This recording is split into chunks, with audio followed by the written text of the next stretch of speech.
자, 여러분 반갑습니다. 주제 선택 4기 청소년 시사 경제 금융반 수업 녹화 방송이에요. 오늘의 이제 첫 시간 주제는 이슬람교에 대해서 좀 알아보려고 합니다. 이슬람교는 무엇인가라는 주제로 한번 같이 알아보려고 하는데, 아이고. 자, 여러분들 일단 이 수업 전에 여러분들이 좀 하나 짚고 넘어가야 될 게, 이 수업은 어떤 종교적인 영역이 아닙니다. 이 수업은 사회 문화적 영역으로 여러분들이 이해하셔야지, 이 수업의 내용을 가지고 이제 종교적인 어떤 문제를 삼으면은 제가 수업을 정상적으로 진행하기가 어려워요. 그러니까 지금 이건 우리 학교에서 배우는 어떤 교육인 거고, 사회나 문화에 대한 내용인 거지, 이걸 뭐 어느 종교가 더 우월하다든지 어떤 종교가 잘못됐다라든지 뭐 이런 식의 종교적인 접근을 하시면은 안 됩니다. 그걸 일단 먼저 주의를 하시고, 수업을 진행하도록 하겠습니다. 자, 지금 보면은 이 화면에 어떤 남자가 보이죠, 그쵸? 이 남자. 혹시 이 남자가 누군지 여러분 아세요? 자, 이 남자가 누구냐? 이 남자 누굴까요? 이 남자가 프랑스의 한 선생님이에요. 프랑스 선생님인데, 프랑스 교사인데, 이 양반이 이제 지난달 10월 16일에 이 사람이 프랑스 파리의 거리에서 죽었죠. 어떻게 죽었는지 혹시 여러분 신문이나 이런 걸 본 사람들 알 수 있을 것 같은데, 신문이나 뉴스를 통해서 이 사람의 어떤 소식을 접해본 사람 알겠지만, 이 사람이 거리에서, 프랑스 파리의 거리에서 이 사람이 참수당합니다. 참수가 뭡니까 여러분들? 목이 베인 거예요. 목이 베어서 이제 죽임을 당했습니다. 그래서 지금 여기 밑에 있는 이 사진은 이 사람이 이제 근무하던 학교에 이제 이렇게 이 사람을 추모하는 꽃다발들이 이렇게 놓여 있는 건데, 이 사람 왜 참수당했을까요? 이 사람이 참수당한 이유는 간단합니다. 이 선생님이 수업 시간에 아이들에게 어떤 신문에 실린 만화, 풍자 만화를 보여줬어요. 근데 이제 그 만화의 내용이 어떤 거였냐면은, 이슬람교의 이제 그 인물인 무함마드를 풍자하는 그런 내용이었어요. 잠깐 펜 색깔 좀 바꿔 갈게요. 이 사람이 이제 학생들에게 보여줬던 만화가 이슬람교의 창시자이자 교조인, 어떤 종교의 창시자를 교조라고 합니다. 교조인 무함마드를 풍자하는 만화를 보여줬어요. 수업 시간에 보여줬는데, 이 선생님이 무함마드를 이제 풍자라는 건 좀 약간 우스꽝스럽게 만든다는 거거든요. 무함마드라고 하는 이슬람교에서 아주 중요하게 생각하는 사람, 이 사람을 이제 풍자하는 만화를 수업 시간에 보여줬다는 사실이 SNS에 알려진 거예요. 그러자 체첸이라고 하는 저 동유럽 지역에 있는 곳에서 이 프랑스 파리로 이주를 온 17살짜리 남자가, 17세 남자가 이 선생님이 근무한 학교로 찾아와가지고는, 퇴근하는 이 선생님을 쫓아가서 길거리에서 칼로 이 선생님 목을 뱄습니다. 목을 벤 이유는 자기가 믿는 종교인 이슬람교의 교조인 무함마드를 우스꽝스럽게 풍자하는 만화를 수업 시간에 학생들에게 보여줬다라는 이유로 이 선생님을 칼로 목을 베서 죽였어요. 그래서 프랑스 사회 전체가 엄청난 충격에 빠졌습니다. 자, 여기서 이제 우리는 이제 이슬람교에 대한 어떤 공포감을 느끼게 되죠. 와, 이슬람교는 칼을 들고 그냥 자기네 종교의 이 교조인 무함마드를 풍자하는 만화를 보여줬다는 이유로 교사를 길거리에서 목을 베서 죽여버리는구나. 무시무시하죠, 그렇죠? 다음, 우리가 이슬람교 하면 항상 흔히 떠올리는 모습들이죠. 이렇게 얼굴을 가리고 총기로 무장을 하고, 그치? 여기 있는 사람들 다 지금 총을 들고 있죠. 이런 어떤 테러 단체의 모습, 이런 것들이 이제 우리가 생각하는 어떤 이슬람의 모습인 거죠, 그렇죠? 이슬람. 자, 이슬람 하면은 길거리에서 사람의 목을 칼로 베고 총으로 무장해가지고 테러를 자행하고 무시무시한 공포의 종교, 이슬람교. 자, 그런데 과연 이슬람교가 이렇게 공포의 종교인가? 자, 여기 지금 보면은 세계 종교 인구 순위가 있습니다. 보시면 1위가 기독교예요. 기독교. 카톨릭과 개신교를 합쳐서 한 21억 정도가 믿고 있죠. 이슬람은 약 13억 정도가 믿고 있습니다. 조금 더 다른 통계를 보면은 범기독교, 뭐 카톨릭과 개신교, 뭐 그 다음에 동방정교 이런 걸 합쳐서 한 23억 5,400만 명 정도가 믿고 있고, 이슬람교를 한 16억 정도가 믿고 있어요. 그렇죠? 전 세계에서 어쨌든 기독교에 이어서 두 번째로 신자가 많은 종교가 이슬람교입니다. 그럼 여러분 조금 의문이 들지 않습니까? 아니, 이렇게 공포, 테러, 길거리에서 사람의 목을 베는 종교, 이런 무시무시한 종교인 이슬람이라면 우리가 볼 때는 뭐 일종의 어떤 사이비 종교 같은 느낌이 드는데, 근데 전 세계에서 16억이나 달하는 사람들이 이슬람교를 믿는단 말이에요. 그럼 이슬람교의 가르침 자체가 뭔가 나쁜 건 아니라는 생각이 들지 않아요? 우리가 이 이슬람교를 좀 더 알아봐야 되는 이유가 있습니다. 자, 어떤 이유냐? 선생님, 자, 여기 있는 지도를 보면, 선생님, 이게 보니까 이 지도가 무슨 지도냐면은 2014년 기준으로 이슬람을 믿는 사람들을 무슬림이라 부르는데, 이 무슬림의 인구가 어디에 많이 분포해 있는가를 보여주는 지도예요. 선생님, 이 지도를 보니까 우리나라에 있는 무슬림이 거의 없네요. 우리나라 여기 있잖아요. 그렇죠? 무슬림이 거의 없죠. 우리나라뿐만 아니라 일본이나 뭐 중국 같은 동아시아 지역에는 무슬림이 거의 없습니다. 동남아시아 쪽에 가면은 말레이시아나 인도네시아 등지에 이제 무슬림이 많고, 여기에는 방글라데시, 그 다음에 주로 이제 이 무슬림이 많이 분포하는 지역이 여기 중동 지역이죠. 그렇죠? 아라비아 반도를 중심으로 해가지고 이쪽에 이제 서남아시아 지역, 또 북부아프리카, 이쪽에 이제 무슬림이 많이 분포한단 말이에요. 선생님, 우리가 살고 있는 이 동아시아 지역과는 거리가 제법 먼데요. 거리가 제법 멀리 떨어져 있기 때문에 우리가 왜 꼭 무슬림이나 이슬람교에 대해서 알아야 되나요? 알아야 될 이유가 있습니다. 왜냐? 자, 일단 우리나라의 종교 분포를 한번 볼게요. 우리나라 전체 국민을 놓고 설문조사를 해보면은 우리나라 사람들은 절반 정도가 종교를 믿지 않습니다. 무교예요.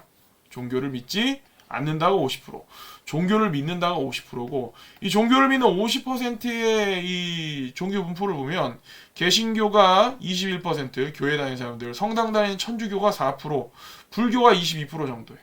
이 외에는 다른 종교는 1% 미만이야. 표시가 안 돼요. 뭐 원불교라든지 지금 얘기하고 있는 이슬람이라든지 이런 종교들은 1%도 안 되는 소수 종교입니다. 선생님, 우리나라에는 이렇게 무슬림도 별로 분포하지 않고, 무슬림이 주로 분포하는 서남아시아나 북부아프리카는 거리도 멀리 떨어져 있고, 우리나라에는 종교인 분포를 봐도 무슬림이 거의 보이지 않는데 왜 우리가 이런 무슬림들이 믿는 이슬람교를 알아야 되나요? 자, 이유는 우리나라의 출산율 때문입니다. 이슬람교랑 출산율이 도대체 무슨 관련이 있냐? 자, 우리나라의 출산율은 지속적으로 감소하고 있습니다. 여기 지금 있는 이것이 합계 출산율이란 개념이에요.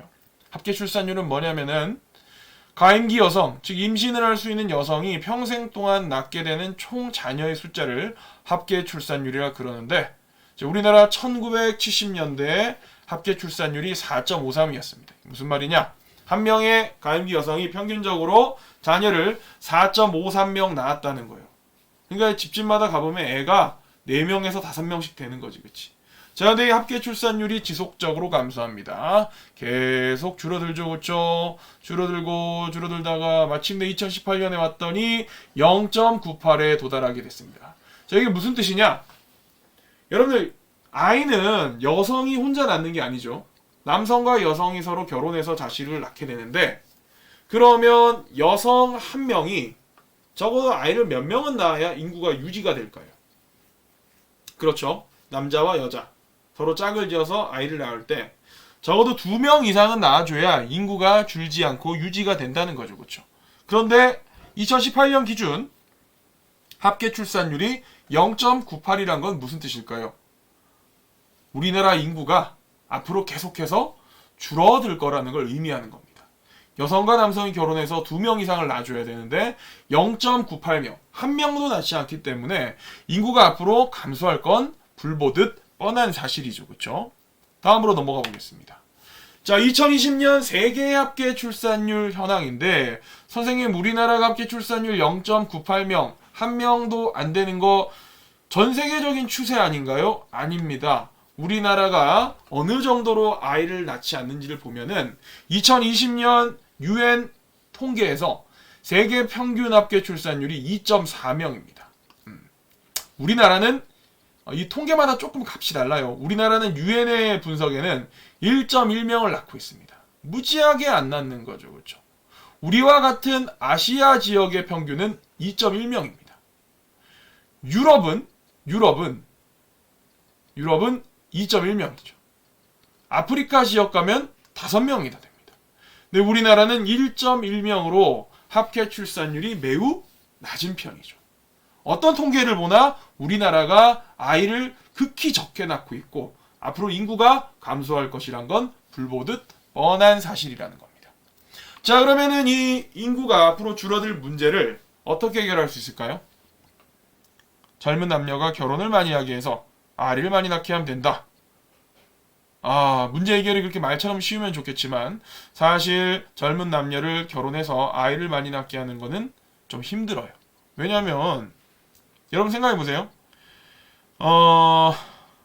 이건 또 이 얘기를 하면 너무 또 깊게 들어가야 되니까 이건 패스하겠습니다. 하여튼 우리나라 앞으로 인구 정책은 자식들을 낳지 않는 사람들에게 계속해서 자식을 많이 낳으라고 강요하는 방식으로는 한계가 있다는 거예요. 그럼 어떻게 앞으로 인구가 줄어드는 문제를 해결할 것인가? 우리보다 먼저 이러한 이 일들을 겪은 국가들이 있습니다. 우리보다 먼저 선진국에 도달해서 우리가 지금 겪고 있는 문제점들을 미리 겪었던 국가들이 있어요. 그런 국가들이 어떻게 문제를 해결했나를 살펴보면 되겠죠. 자, 유럽에 있는 많은 선진국들도 아이를 많이 낳지 않게 되고 인구가 줄어들지도 모른다는 공포에 시달리게 되었습니다. 이런 국가들이 인구가 줄어들고 노동력이 줄어드는 이런 문제를 어떻게 해결했을까요? 간단합니다. 유럽에 있는 국가들은 주변에 있는 가난한 국가들로부터 인구를 유입받았습니다. 즉 이주 노동자들을 통해서 그 각국이 갖고 있는 저출산 문제라든지 인구 감소 문제를 해결한 겁니다. 프랑스 같은 경우에는 자신들이 과거에 지배했던 북부 아프리카에 있는 여러 식민지, 알제리나 모로코나 튀니지에서 이쪽에서 많은 사람들을 받아들였어요. 그러다 보니까 오늘날 프랑스 전체 인구 중에 무려 알제리, 모로코, 튀니지 3개국에서 온 북부 아프리카 주민 이주자들의 비율이 10%나 됩니다. 독일 같은 경우에는 터키나 유고슬라비아 지역에서 이주 노동자를 받아들였어요. 그래서 오늘날 보니까 그 지역의 이주 노동자들의 비율이 터키나 유고슬라비아에서 온 이주 노동자 출신의 이민자 비중이 12.5%나 되죠. 영국은 8.3%, 스페인은 5.3%, 오스트리아는 12.5%, 네덜란드는 10%, 벨기에도 10.7%, 룩셈부르크는 무려 32.6%의 인구가 외국계 이민자들입니다. 자, 이런 식으로 인구를 자꾸 외부로부터 쉽게 말해서 수입한 거죠. 그렇죠? 이렇게 해서 노동력이 줄어들고 저출산이 벌어지는 문제를 유럽의 선진 국가들은 해결했습니다. 그럼 우리나라도 어떻게 해결해야 될까요? 우리도 방법은 한 가지밖에 없습니다. 앞으로 다른 국가에서 우리보다 잘 못 사는 가난한 국가들에서 이주 노동자들을 받아들이는 수밖에는 다른 방법이 없어요. 제가 볼 때는 현실적으로 그렇습니다. 자, 그런데 아까 얘기했다시피 앞선 지도에서 볼 때 우리가 주로 이주 노동자들을 받아들이게 되는 국가들이 여기 있는 서남아시아나 북부 아프리카 지역 또는 동남아시아 일대에서 많은 이민자들을 받아들이게 될 건데 이런 나라들은 대부분 종교가 뭐인 경우가 많냐? 이슬람교를 믿는 경우가 많다는 겁니다. 그럼 이런 나라에서 이주 노동자를 받아들이게 된다면 앞으로 우리나라의 무슬림 비율, 즉 이슬람을 믿는 신자들의 비율이 늘어난다는 것은 불보듯 뻔한 일이겠죠. 실제로 이런 이슬람 국가들로부터 이주 노동자를 계속해서 받아들였던 유럽은 앞으로 이러한 변화를 겪게 될 거라고 하네요. 2050년경 유럽 각국의 무슬림 인구 비율을 추정해 보니까 프랑스는 무려 전체 인구의 18%가 이슬람 신자라는 겁니다. 2050년경이 되면. 독일은 19.7%. 여러분 19.7%면 거의 5분의 1이에요. 스웨덴은 30.6%. 거의 3분의 1이 되겠죠? 네덜란드 15.2%. 자, 이런 식으로 계속해서 이슬람 국가에서 이주 노동자들을 받아들이다 보니까 그 사람들의 자손들이 각 유럽 국가에 정착해서 뿌리 내리고 살게 되고, 이런 사람들은 계속해서 신앙을 이슬람교를 이어갈 확률이 매우 높습니다. 그러다 보니까 2050년경에 가보면 유럽 사회에 무슬림 비율이 상당히 많아진다는 결과를 낳게 되는 거죠. 자, 근데 이러한 모습이 단지 유럽 사회에서만 벌어질 일이냐? 아니라는 거죠. 우리나라도 이런 유럽 사회들처럼 이슬람 국가에서 이주 노동자들을 받아들여서 인구 문제를 해결하다 보면은 우리나라에서도 앞으로 벌어질 일이라는 겁니다. 자, 그런데 우리나라 이슬람교는 사실 멀리 있는 게 아니에요. 자, 우리나라에 현재 장기 체류 중인 무슬림 분포를 볼까요? 이게 벌써 몇 년 전 자료입니다. 2014년 자료인데 경기도에만 무려 33,335명이 체류 중입니다. 여기 있는 장기 체류자들은 전부 합법적인 체류자들이에요. 서울에만 이슬람교를 믿는 무슬림이 9,700명이 분포하고 있습니다. 부산에는 4,988명. 그리고 제주도에도 무려 1,444명이 있죠. 그렇죠? 인천에만 7,313명이 있습니다. 이걸 전국적으로 놓고 봤더니 우리나라의 현재 무슬림 신도가 무려 20만 명이나 됩니다. 현재가 아니고 이게 2014년 기준이에요. 20만 명 중에는 합법적으로 체류하고 있는 14만 3,500명도 있고, 불법 체류자도 2만 1,000명도 있고, 우리나라 한국인 중에서도 이슬람으로 개종을 해서 믿고 있는 사람이 3만 5천 명이나 된다는 거죠. 이게 벌써 6년 전 자료인데 이때도 이미 숫자가 이렇게 20만 명이나 될 정도로 많았습니다. 네, 앞으로 우리가 본격적으로 이슬람 국가에서 이주 노동자들을 받아들이다 보면은 이 무슬림 숫자가 일파만파로 늘어날 것은 당연한 결과겠죠. 자, 여러분 사진에 보이는 이게 어디일 것 같습니까? 왠지 건물의 생김새가 조금 이슬람스럽죠, 그렇죠? 자, 이게 어디 외국에 있는 북부아프리카나 서남아시아에 있는 사우디아라비아라든지 모로코 같은 나라의 모습이 아닙니다. 여기 있는 이 모습들은 전부 우리나라의 모습입니다. 여러분 믿기 힘들겠지만 여기 보이는 이 사원은 우리나라의 서울의 한남동에 있는 이태원 이슬람 중앙사원입니다. 여기 보이는 이 건물은 부산에 있는 부산 이슬람 성원입니다. 자, 이들 외에도 우리나라의 전주라든지 인천이라든지 광주라든지 이런 지역들에 전부 이런 이슬람 사원이 성원이라 부르는데 성원들이 이미 많이 만들어져 있습니다. 즉 이슬람은 이미 우리 생활 가까이 다가와 있다는 겁니다.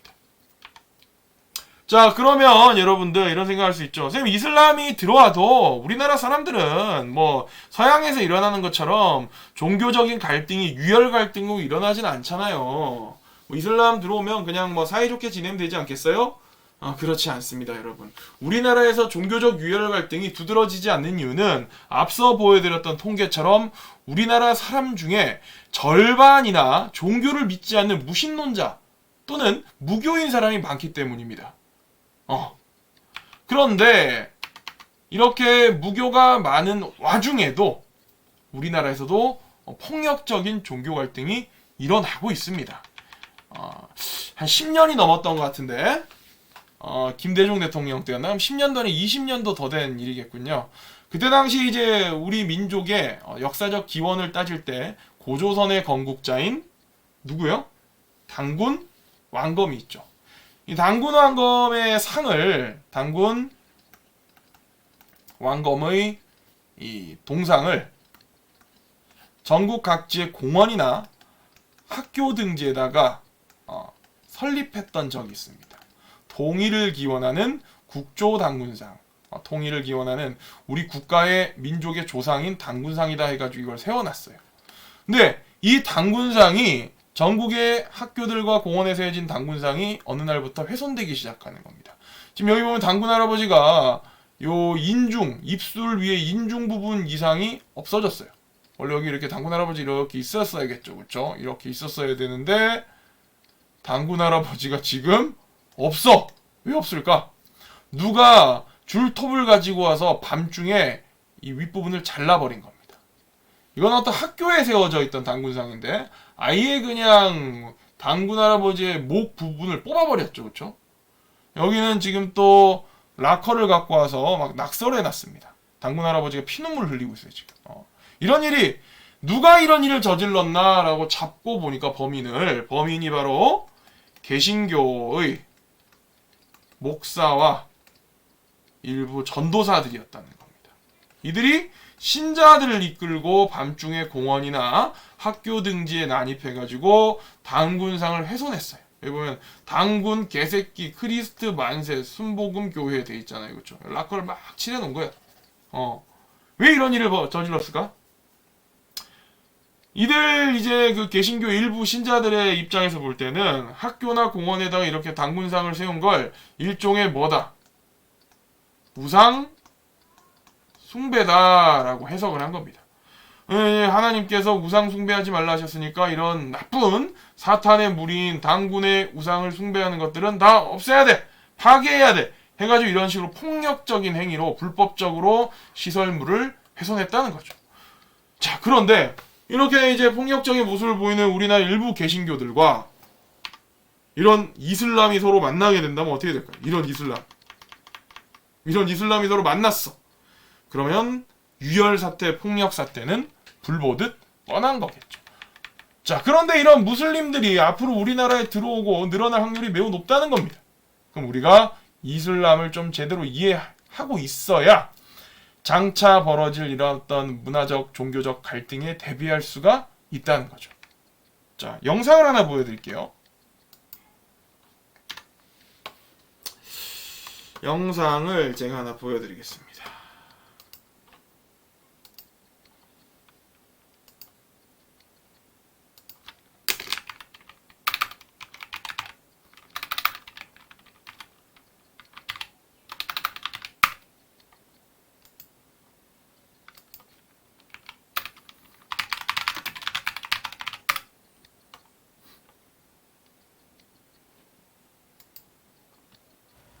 이슬람교도를 믿는 무슬림들이 먹는 음식인 할랄 음식은 우리에겐 아직 생소한 음식이죠. 돼지고기와 술은 먹지 못하고 다른 고기들은 율법에 따라 도축돼야 할랄 음식으로 인정받을 수 있는데요. 광주의 한 초등학교에 이 할랄 음식을 먹어야 하는 무슬림 아이들이 있다고 합니다.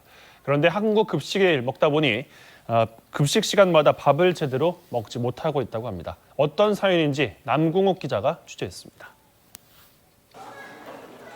광주의 한 초등학교 점심시간입니다.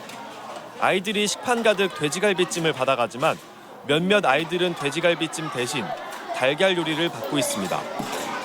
이 아이들은 아프가니스탄과 시리아에서 온 무슬림으로 율법에 서용한 할랄 음식을 먹어야 하기 때문입니다.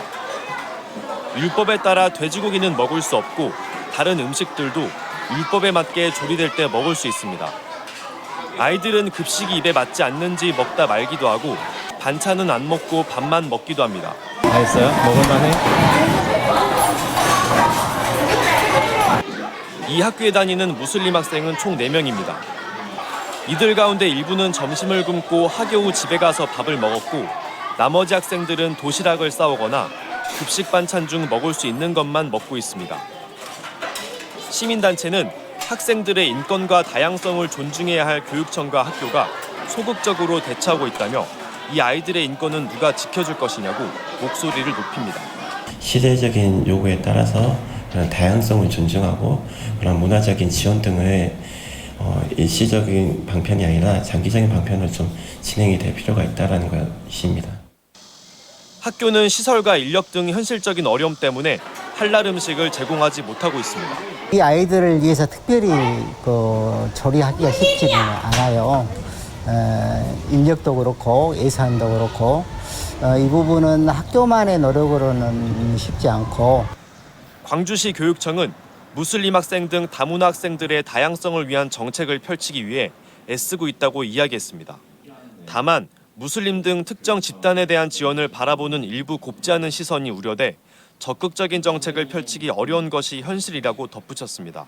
어떤 아이들은 뭐 채식만을 하는 학생들도 있고 아토피로 인해서 음식을 가려먹는 학생들도 있을 때 이런 학생들에게만 따로 무엇을 제공한다고 했을 때는 거기에 대한 역차별이다. 아니면 왜 우리한테 제공하지 않냐라는 그런. 우리 국민도 아닌 특정 집단에게만 혜택을 제공한다는 곱지 않은 시선은 다문화 사회로 채 진입하지 못한 우리 사회의 과도기적 현상 가운데 하나입니다. 속도에 비해서 다문화 교육이나 함께 사는 공존 교육이나 인권 교육이 사회, 학교 혹은 적절하게 진행되고 있는지를 질문해야 할 때인 것 같습니다. 광주에서 학교를 다니는 외국 국적 학생 등 다문화 학생은 3,500명으로 3년 전보다 50% 증가했습니다. 다양한 국가와 문화적 배경을 지닌 사람들이 한국 사회에서 늘어나는 게 현실인 만큼 이제는 이들과 어떻게 어우러져 살아갈지 고민해야 할 시점입니다. MBC 뉴스 남궁욱입니다. 자, 여러분들 지금 이제 보신 것처럼 이런 생각이 듭니다. 어떤 생각이 드냐면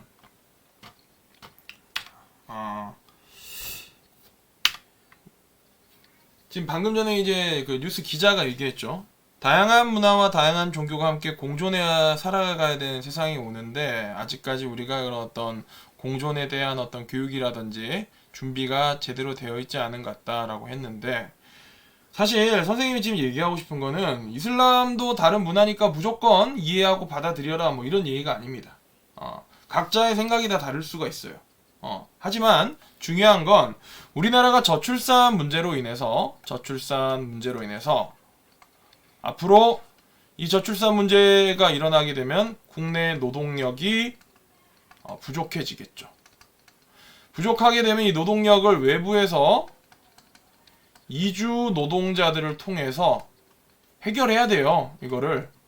아니면 방법이 없어요. 지금 애들을 안 낳고 결혼을 못해서 애를 안 낳는데 무조건 애를 낳아라 이렇게 강조할 수 있는 건 아니잖아요. 그렇죠? 그럼 결국에는 우리가 해결할 수 있는 거는 서양의 그 유럽의 선진국들이 먼저 했던 방식대로 외부에서 이주 노동자들을 유입해가지고는 이 노동력 부족 문제와 인구 문제를 해결하는 수밖에 없는데, 근데 문제는 이렇게 외부에서 이주 노동자들을 유입해 올 때 그 이주 노동자들 중에서 이주 노동자들의 종교가 뭐일 확률이 높다는 거예요? 이슬람교일 확률이 높다는 겁니다. 가난한 국가에서 주로 들어오다 보니까 이슬람교도가 이 많은 지역들이 경제적으로 좀 어려운 편이 많아요. 그러다 보니까 이제 이슬람교를 믿는 많은 이주 노동자들이 들어오게 되면, 우리나라로 들어오게 되면은 이들과 문화적, 종교적 갈등이 커질 수밖에 없어요. 이게 생겨날 문제라는 겁니다. 이걸 해결해야 돼요. 지금 우리나라가 지금 인구가 부족해지는 문제 때문에 외국에서 무슬림들, 이슬람을 믿는 사람들 무슬림이라 그런다 했는데 무슬림 이주 노동자들을 대거 유입을 했는데, 얘네들 보고 얘네가 와가지고 막 한국에서 먹을 음식이 없어요, 돼지고기 우리 못 먹는데 돼지고기가 너무 많아요 이런다 해가지고 야 이 새끼야 임마 우리나라 와서 돼지고기 못 먹겠으면 니네 나라로 꺼져! 이렇게 할 수 있는 문제가 아니라는 거예요. 우리도 지금 노동력이 필요한 입장이기 때문에. 자, 그러면은 그걸 갖다 우리가 이해를 해야 됩니다. 어떻게 이해를 해야 되냐? 좀 전에 뉴스 기사 보면은 이슬람 지역에서 온 아이들 4명이 돼지고기를 먹지 못해서 계란으로 지금 식사를 대신하고 있다 그랬잖아요. 이슬람을 믿는 사람들은 음식을 먹을 때도 가리는 게 많아요. 율법에 따라서. 이 사람들은 할랄이라고 하는 율법에서 허용하는 음식들만 먹을 수 있습니다. 할랄 음식들을 먹을 수 있는데, 이 할랄 음식에 속하지 않는 것이 바로 뭐냐면은 돼지고기예요. 이들이 돼지고기를 못 먹고 있습니다. 그러면 이제 이 사람들이 종교적인 신념에 따라서 돼지고기를 못 먹는데, 우리나라에 이제 만약에 이 무슬림, 이슬람을 믿는 신자들이 우리나라에 이주 노동자가 들어왔어요. 근데 얘네 보고 야 이 새끼야 로마에 가면 로마법을 따라야지, 그냥 닥치고 주는 대로 처먹어 이 새끼들이 말이 되게 많나 이러고는 돼지고기 먹어! 이렇게 할 수 있는 게 아니라는 겁니다. 이들의 숫자도 자꾸만 늘어날 거고 이 사람들도 다수가 점점 돼가는데 무조건 우리나라에 왔으면 우리나라식으로 해야지, 우리나라에 맞춰야지 이렇게 강요할 수 있는 게 아니라는 겁니다. 그렇게 강요하게 되면은 자꾸만 문화적 갈등이 벌어지게 된다는 거예요. 이걸 좀 슬기롭게 해결을 해 나갈 필요가 있는데, 이걸 해결해 나가려면 아까도 계속적으로 선생님 반복적으로 얘기하듯이 이슬람에 대해서 어느 정도 이해를 하고 있어야 됩니다. 자, 그럼 이슬람이라고 하는 종교는 도대체 어떤 종교냐? 자, 이슬람 되게 멀리 떨어져 있는 종교 같지만 우리가 흔히 알고 있는 이 기독교와 이슬람교는 뿌리가 같습니다. 거기에 추가로 유대교라는 종교까지도 뿌리가 같습니다. 모두 다 같은 뿌리에서 출발해서 다른 가지에 발달한 종교가 유대교와 기독교와 이슬람교입니다. 이건 지금 제가 무슨 종교적 가치관을 가지고 이슬람교를 옹호하기 위해서 얘기하는 게 아니고 역사가 그러하다는 겁니다. 자, 왜 얘네가 뿌리가 같냐? 선생님, 이슬람교, 기독교 사이 되게 안 좋은데 왜 뿌리가 같다 그러세요? 제 주장이 아니라 역사적 사실이 그러합니다. 자, 그럼 제가 지금부터 이슬람교와 기독교와 유대교가 왜 뿌리가 같은지를 설명해 드리고, 이슬람교에서 특히 강조하는 가치관이 무엇인지를 설명해 드리면서 우리가 이슬람교를 이해하기 위해서는 요런 점들을 알고 있어야 된다라는 것을 설명해 드리겠습니다. 자, 여러분들 기독교를 믿는 분들 많이 계시죠, 그렇죠? 기독교에 보면은 약속, 믿음의 자손이라는 사람이 나옵니다. 자, 그 사람이 누구냐면은 저기 메소포타미아 지방에서 양을 키우며 살아가던 아브라함이라는 사람이 있었습니다. 아브라함은 하나님께서 선택한 사람이라 그러죠, 그렇죠? 믿음의 자손인 이 아브라함은 부인인 사라와 사이에서 오랫동안 자식을 두지 못했습니다. 그래서 자신의 일종의 첩이죠, 그렇죠? 사라의 몸종이었던 하갈이라고 하는 여성과 사이에서 이스마엘이라고 하는 자식을 낳습니다. 그래서 이스마엘이 아브라함의 이제 유일한 아들로서 모든 걸 물려받을 처지였는데, 갑자기 사라와 아브라함이 나이가 99세가 되어가지고는 둘 사이에서 아들이 하나 태어나게 되네. 그 아들이 바로 토스트집을 운영하시는 유명하신 이삭이라는 분이죠, 그렇죠? 이삭이 태어났단 말이에요. 자, 이삭은 아브라함과 사라의 사이에 쉽게 말해서 정실의 아들인 거지, 그치? 근데 이스마엘은 하갈이라는 몸종과 아브라함 사이에 태어났기 때문에 일종의 보면 첩의 자식이라는 겁니다. 그래서 이스마엘과 하갈이 자신들이 앞으로 핍박받을 것을 예상하고는 아브라함으로부터 떠납니다. 이들이 나중에 누구의 조상이 되냐? 이슬람교를 제일 많이 믿는 민족인 아랍 민족의 조상이 됩니다. 같은 기독교에서 중요한 인물로 강조하는 아브라함 아래에서 이스마엘이라고 하는 무슬림을 제일 많이 믿는 아랍 민족의 조상이 나왔다는 겁니다. 자, 그리고 이제 이 아브라함은 하나님의 말씀에 따라서 메소포타미아 지방을 떠나가지고는 오늘날 이스라엘 쪽으로 이제 이주를 하게 되죠. 자, 그러면서 이 아브라함의 자손들이 오늘날 이스라엘과 그 팔레스타인 지방 근처에서 살고 있는데, 이들 민족이 이집트족에 의해서 강제로 노예로 이집트로 끌려가게 됩니다. 끌려가게 됐다가 이스라엘 일대에서 이집트로 끌려가게 되죠. 그랬다가 여기서 어떤 이 유대인들의, 이 사람들 이제 민족을, 이스라엘에 살고 있던 이 아브라함의 자손들을 유대 민족이라 그러는데, 이 유대 민족들에게 지도자가 등장하죠. 그 사람이 바로 누구냐면은 모세란 사람입니다. 모세가 유대 민족을 이끌고 이집트를 탈출해서 다시 이스라엘 지방으로 돌아오게 되죠, 그렇죠? 그 과정에서 십계라고 하는 계율도 받게 되고, 이 유대 민족이 광야에서 많은 시련을 겪게 됩니다. 그리고 이스라엘로 돌아와서 그곳에 자리를 잡고 있던 다른 민족과 싸워서 이 땅을 쟁취하게 되는 거죠. 그게 바로 어디서 가르치는 역사냐? 여기는 유대교에서 가르치는 역사이고, 기독교 경전인 성경 중에 구약에 나오는 내용이며 이슬람교의 경전인 코란에 나오는 내용이기도 합니다. 즉, 유대교와 이슬람교와 기독교는 세계관을 하나로 공유하는 종교라는 겁니다. 여기 나오는 모세란 인물 있죠? 모세란 인물은 유대교에서도 매우 중요한 예언자이자 선지자입니다. 기독교에서도 모세를 매우 중요한 예언자이자 선지자로 생각하고 있죠. 이슬람교 역시 모세를 대단히 중요한 예언자이자 선지자로 믿고 있습니다. 자, 세 종교의 공통점은 여기서 끝나는 게 아닙니다. 유대교도 유일신을 믿죠. 유대교가 믿는 유일신은 야훼라고 하는 유일신입니다. 기독교에서 믿는 유일신은 여호와라고 하는 유일신이죠. 그렇죠? 이슬람교에서 믿는 유일신은 알라라고 하는 유일신입니다. 그런데 본질적으로 야훼와 여호와와 알라는 그 뿌리를 놓고 봤을 때 이 천지를 창조한 유일신으로 동일한 신입니다. 이 종교의 뿌리가 같다는 것은 거기만 등장하는 게 아닙니다. 자, 기독교는 유대교와 가장 큰 차이점이 기독교의 현재까지의 마지막 구원자로 온 사람이 누굽니까? 예수 그리스도죠. 그런데 유대교는 이 예수 그리스도를 인정할까요? 인정하지 않을까요? 인정하지 않습니다. 심지어 예수 그리스도를 본디오 빌라도에게 고발하여 십자가에 못 박혀 죽게 만든 사람들이 이 유대교 제사장들입니다. 유대교는 예수를 인정하지 않아요. 그러면 이슬람교는 예수를 인정할까요? 안 할까요?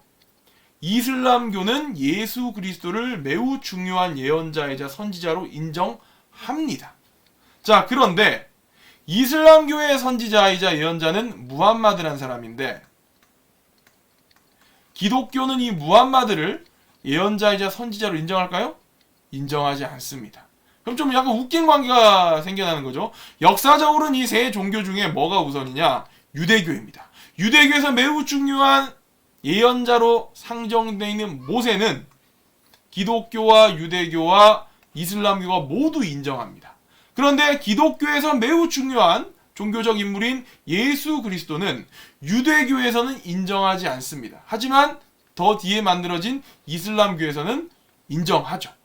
또한 이슬람교에서 매우 중요한 선지자이자 예언자인 무함마드는 기독교와 유대교가 모두 인정하지 않습니다. 어떻게 보면 좀 서럽죠, 그렇죠? 아마도 먼저 이 세상에 등장한 종교 순서대로 인정을 받는 것 같습니다. 중요한 점은 이 세 종교가 모두 같은 종교관을 공유하고 있고 같은 뿌리에서 출발했다는 겁니다. 이슬람교의 교주인 알라가 종교적인 깨달음을 얻고 자신이 이 세상의 예언자로 선정되었음을 알았을 때 그 사실을 무함마드에게 전달했던 천사가 있습니다. 그 천사 이름이 가브리엘이라고 하는 대천사예요. 중요한 점은 이 가브리엘이라는 천사는 유대교의 경전에도 등장한 천사이고 기독교의 경전에도 등장하는 천사입니다. 가브리엘이라는 천사가 하루에 직업을 세탕 뛰진 않을 거 아니에요. 낮에는 유대교 천사라다가 저녁이 되면 기독교 천사라다가 밤이 되면 이슬람교 천사라는 게 아니에요. 전부 다 종교적 가치관과 세계관을 함께 공유하는 종교이다 보니까 가브리엘이라고 하는 천사도 새 종교에 같이 등장한다는 겁니다. 자, 그래서 이들이 내가 볼 때는 별로 싸울 이유가 없어요. 왜냐면은 같은 뿌리, 같은 조상에서 등장한 종교인데 이들이 왜 이렇게 서로 싸우는지 저는 잘 이해를 못하겠습니다. 하지만 그건 종교의 세계니까 뭐 싸우는 건 어쩔 수 없다 치더라도 적어도 이들 종교의 갈등이 우리가 살아가는 세상에서 폭력적인 사태나 유혈적인 갈등으로 벌어져서는 안 되겠죠. 마치 제일 처음에 보여드렸던 프랑스 교사가 파리의 거리에서 백주대낮에 이슬람 믿는 무슬림으로부터 참수당했던 사건과 같은 일은 다시 벌어져서는 안 될 것 같습니다. 자, 그러면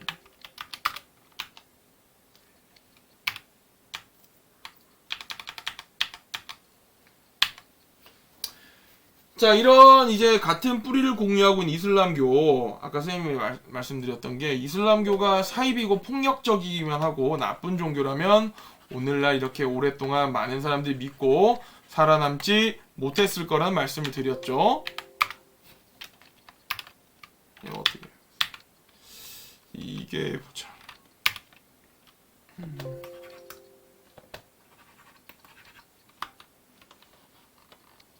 잠시만요, 여러분. 자, 그런데 이슬람교가 꼭 이렇게 뭐 우리가 폭력, 테러 이런 걸로 이제 우리가 많이 이해하고 있지만 꼭 나쁘기만 한 건 아닙니다. 조금 까다롭긴 한 종교긴 한데 꼭 나쁜 건 아니에요. 이슬람교에서 이제 지켜야 될 것들, 계율들이 있습니다. 그 계율 크게 5가지의 계율이 있어요. 우리가 이것만 이해하고 있어도 쟤네가 왜 이런 행동을 하는지를 우리가 어느 정도 이해할 수가 있습니다. 자, 무슬림들은 5가지의 지켜야 될 계율이 있어요. 첫 번째는 신앙 고백입니다. 신앙 고백의 내용은 간단해요. 알라가 유일한 신이며 무함마드가, 이슬람교를 창시한 사람 무함마드죠. 무함마드가 알라의 예언자이다 라는 사실을 인정하면 되는 거예요. 이게 신앙 고백이야. 이거 뭐 특별할 게 없죠, 그렇죠? 우리가 뭐 어떤 종교라도 신앙 고백은 다 있잖아요. 개신교에 가면 하나님께서 이 천지를 창조하신 유일한 신인 걸 우리가 다 고백하잖아요. 가톨릭에 가면은 하느님이 이 천지를 창조한 유일한 신이란 걸 다 인정하고 고백하지 않습니까? 그러니까 이슬람교라고 해서 알라가 유일한 신이고 무함마드가 알라의 예언자라고 고백하는 게 뭐 이상할 건 없어요. 자, 또 두 번째. 이 두 번째부터가 조금 이제 특이한 거예요. 두 번째가 뭐냐면 하루에 5번 메카 방향을 향해 기도를 합니다. 이게 좀 이제 우리가 볼 때는 독특합니다. 얘는 아침에 일어나서부터 밤에 잠들기까지 일정한 시간마다 메카라고 하는 사우디아라비아에 있는 이슬람의 어떤 총 본산 같은 도시가 있어요. 그 메카 방향을 향해서 얘네가 절을 하고 기도를 합니다. 그러니까 이 이슬람을 믿는 국가들에 가보면은 택시를 운전하던 기사가 갑자기 운행하다가 차를 길가에 세워요. 그리고 내려. 갑자기 트렁크에서 카페트를 꺼내서 바닥에 깝니다. 그러고는 메카 방향이 어딘지를 확인한 다음에 그 방향을 향해서 절을 합니다. 좀 독특하죠, 그렇죠? 지금 택시 타고 가면 손님이 어디 가는지 빨리 안내하고 태워줘야 될 건데 갑자기 자기 기도할 걸 한단 말이죠, 그렇죠? 이게 이제 만약에 우리나라 사회의 문화에서 벌어진 생각해 보세요. 지금 여기 회사에서 중요한 회의를 하고 있어. 근데 갑자기 이 무슬림 직원이 벌떡 일어나더니 잠시 기도를 해야 되겠습니다. 이러고는 회의실 밖으로 나가서 기도를 한단 말이야. 그러면 무슬림이 아닌 이슬람을 믿지 않는 나머지 사람들은 좀 당황스러울 거 아닙니까? 하지만 쟤네가 원래 저렇게 하루에 5번 기도하는 게 저 무슬림으로서 반드시 지켜야 할 율법이구나, 종교적인 법이구나 라고 생각하면은 뭐 이해해 줄 수 있어요. 선생님도 각오하고 있습니다. 지금은 이제 우리 학교에 한 명의 무슬림 학생도 없지만 앞으로 장차 이주 노동자들이 이슬람 국가에서 많이 들어오기 시작하면은 학교의 학생들 중에서도 무슬림이 등장할 수 있겠죠. 그럼 걔네가 수업 시간에 갑자기 벌떡 일어나가지고 선생님 저 기도해야 돼요 하면은 야 이 새끼야 수업 시간에 무슨 기도야, 닥치고 자냐 수업이나 들어, 이렇게 하면은 이게 이제 종교적이고 문화적인 갈등이 된다는 거지. 그래 나가서 기도해라 뭐 이렇게 인정해줘야겠지, 그치? 근데 시험 치다 그러면 어떡하지? 좀 골치 아플 것 같은데. 어쨌든 앞으로 아마도 무슬림 신자가 늘어나게 되면은 정부에서도 여러 가지 이들의 기도 시간을 확보할 수 있는 정책들을 뭐 내놓겠지. 우리가 중요한 거는 그걸 보고 이 새끼야 하루에 5번 기도하려면 니네 나라로 꺼져! 이렇게 하는 어떤 배타성만 우리가 내려놓으면 되는 거예요. 쟤네가 저렇게 하는 게 나름의 이유가 있구나 라고 이해할 수 있는 마음을 가지면 되는 겁니다. 세 번째로 이슬람 종교는 뭘 매우 중요하게 생각하냐면 자선을 매우 중요하게 생각합니다. 자선이 뭐예요? 우리가 남을 돕는 단체, 자선단체라 그러죠, 그렇죠? 그래서 이 이슬람에서는 다른 어려운 사람을 돕는 자선이라고 하는 이 행위를 반드시 지켜야 할 5가지 율법의 하나로 넣어뒀습니다. 그러니까 이슬람 애들이 참 보면은 어려운 애들을 많이 잘 도와줍니다. 이들의 이제 율법에 이게 있기 때문이죠, 그렇죠? 네 번째는 성지순례라는 게 있어요. 이슬람의 성지가 바로 사우디아라비아에 있는 메카인데 이슬람을 믿는 무슬림들은 일생에 적어도 한 번은 이 메카에 있는 카바 신전이라는 곳에 가서 기도를 하고 돌아오는 그 성지를 순례하는 것이 그들의 아주 중요한 신앙적인 목표입니다. 그래서 뭐 이것도 이제 뭐 우리가 살아가면서 딱히 이제 겪게 된 어떤 어려움은 아니겠지, 그치? 뭐 얘네가 뭐 지네가 뭐 회사 다니다가 우리나라 회사 다니다가 휴가를 얻고 메카에 가서 성지순례하고 온다 해가지고 뭐 그게 우리랑 갈등을 일으킬 건 아니잖아, 그치? 성지순례. 자, 근데 5번째가 또 이게 조금 갈등의 소지가 있어요. 이게 바로 뭐냐면은 라마단이라는 게 있습니다. 라마단. 자, 라마단은 뭐냐? 이슬람력으로 음력 9월 한 달간을 낮에 해가 떠 있는 동안에는 절대적으로 금식을 하는 행사가 바로 라마단이에요. 라마단 왜 하는 거냐? 이것도 이유가 있어. 아까 이 이슬람을 창시했던 무함마드라는 사람이 처음에 이제 엄청나게 그 핍박을 받아요. 이 이슬람교를 전파할 때 주변에 있던 여러 이제 다른 종교 집단으로부터 이제 막 거의 테러에 가까운 핍박을 받는데, 그러다가 얘네가 이제 메카에서 쫓겨나게 돼요. 쫓겨나가지고 사막을 막 떠돌면서 제대로 먹지도 마시지도 못하고 개고생하거든. 그래서 이제 그때 그 고난의 시기를 기념하자. 우리가 경험해 봄으로써 무함마드라는 예언자가 그때 겪었던 그런 고통들을 우리가 함께 한번 체험해 보자 라는 취지에서 시작된 게 바로 이 라마단 금식입니다. 그래서 해가 떠 있는 동안에는 음식을 섭취할 수 없고 심지어 물도 한 모금 먹어서는 안 됩니다. 하지만 어린 아이나 노약자나 임신한 여성은 또 예외라는 또 조항이 있어요. 그러니까 무조건 굶는 건 아니고 자라나야 되는 애들이나 나이가 들어서 이제 병이 든 사람이나 임신해서 뭔가 영양 공급이 끊어지면 안 되는 임산부들은 라마단에서 예외라는 거예요. 융통성이 있어, 어느 정도. 근데 이제 그 외의 사람들은 해가 떠 있는 동안에 물도 먹으면 안 돼. 야, 그럼 이제 이것도 좀 갈등의 소지가 있겠지. 예를 들어서 회사에서 이제 중요한 식사가 있는 거야.